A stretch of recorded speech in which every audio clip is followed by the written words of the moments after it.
Hey, I'm Rachel Ngom from she'smakingimpact.com, and I crave quiet time, especially in the morning. How about you?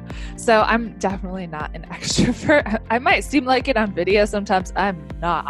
Give me a night in bed in yoga pants and a glass of wine, and I am one happy girl. So I start each day with quiet time because if I don't, what tends to happen is my kid will come and peel my eyes open. The dog will be bugging me to take him out, or I'll have a million messages that need a response. So I'm super intentional about my morning routine. I typically get up around 6, sometimes around 5, sometimes 6:30, totally depends. But typically around 6.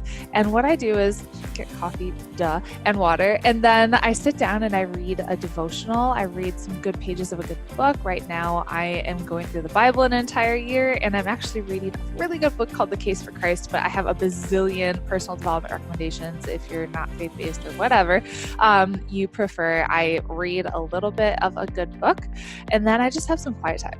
So I have a journal and I'm usually taking notes of like what's going through my head, what questions do I have. Some of the questions I ask myself is how can I add a massive value to my audience today? And I write that down and I come up with a bunch of ideas of I could do this, I could make a video, I could do a podcast, I could do a Facebook Live, and I just kind of journal it out. Or maybe I have something like some resistance that's going on and I'm asking myself like, ooh, why do I feel this way? What's that resistance about? And I'll journal it out. A lot of times if you leave that stuff stuck in your head, that's when you feel that overwhelmed feeling or that stressed out feeling and all that. So journal it out. And then I just have quiet, like silence where I meditate, I pray, I light a candle.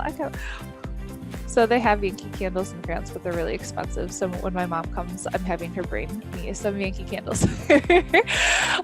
So that's kind of it. And a big part of that routine is I actually don't turn on my phone at all until I'm completely done with it. So my phone is off all night. I usually turn it off around 7:30 at night, and I don't turn it back on until 7:30 in the morning. These are some good habits to develop as part of a successful morning routine. So I would love to know if you have one. Or if you don't, are you going to start? Let me know on Instagram at She's Making an Impact, and I'll talk to you later. Bye.